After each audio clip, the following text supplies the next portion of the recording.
What's going on? Energy, energy, uh, drainage, I should say. Psychic drainage.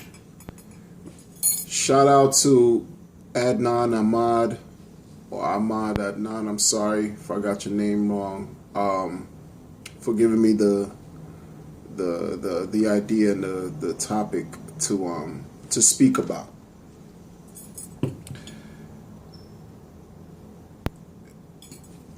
And it's interesting because it's, even though it's a concept that seems a bit mythological, it's relative to what happens, what takes place in relationships, certain relationships. You know, you have, in some cases, there are people who require more from you than others. And what I mean by more from you is you'll have people who will take so much of your, not only your time, your concentration, you know, your efforts. All of that is energy too. They'll drain you of your energy to fill a void that they don't have. To fill a void that they have. Not to a void that they don't have. To fill a void that they have. There's certain you know, these things that they lack. You know, when they're seeking attention, or they're vying for your, you know, for you to dote on them, or for you to pretty much praise them, or be their caregiver in some cases. It can be very, very draining. I mean, to the point where you put yourself second. You know, you put yourself second, and it definitely creates an imbalance. It definitely creates a situation where, because you're giving so much of yourself, you have nothing left for you. In other words, you know, the focus became the other person. This is what the concept of psychic, or psychic drainage, or vampire, like they'll say. You know, you'll find that topic on the internet. You know, it speaks about people who just exhaust all possible resource out of you.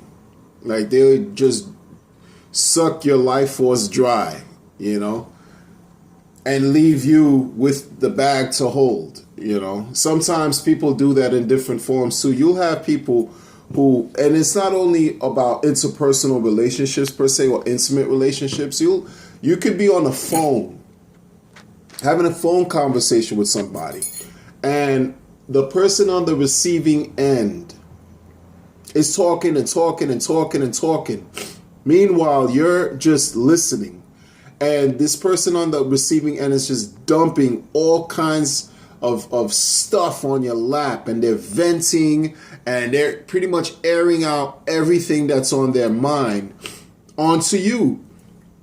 And you're just left with the bag to hold. You're left with all the refuse, all the issues. You know, you probably just gave them an ear to help them feel better. But while they're feeling better, you're now possibly emotionally drained, or even physically drained from holding the phone and taking the time out to listen to their, you know, episode. They're ranting and raving about whatever it is. And you now have to take care of yourself, because ultimately what's important is making sure that you take care of yourself, making sure that you also are able to regroup and restore all that negativity, not restore negativity, restore your balance, your oneness, your even keel, your sense of even keel.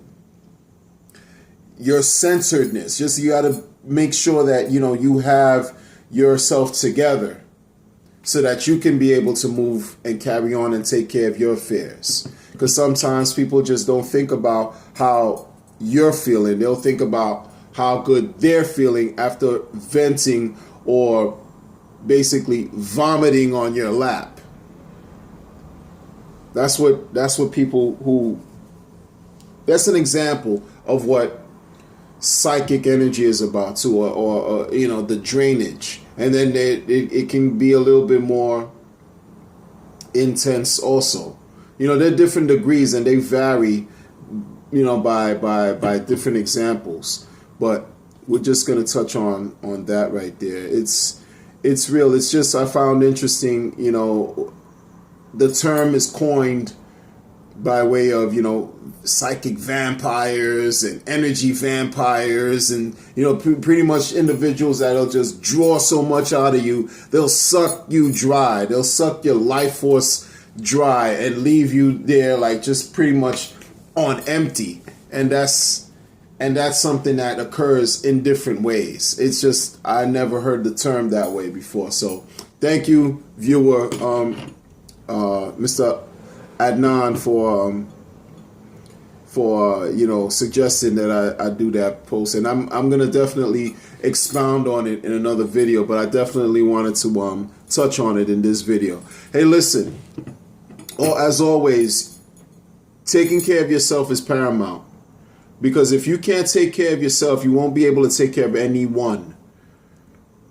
Okay, taking care of yourself in a holistic type of way is paramount. Your well-being should always be priority number one. Because if you can't love yourself, if you can't be well, if you can't take care of yourself, you won't be able to be present enough for someone else to give love, to share, to provide, to protect as well as you could. So in general, taking care of yourself should be your biggest goal. Loving yourself should be your biggest goal, because in many times we don't appreciate who we are. We get caught up in distractions. We get caught up in the everyday, moving and shaking, and sometimes forget to even take care of ourselves. But when you put that in the front part of your mind, where that's something that, it's there. We're not saying become reclusive or even conceited and self-centered, but definitely give yourself the much needed attention and much deserving attention that you require. Okay? So like, share, and subscribe to my video, and I will keep uploading good content. Please leave comments, and constructive comments at that. And I'll keep providing good content once again.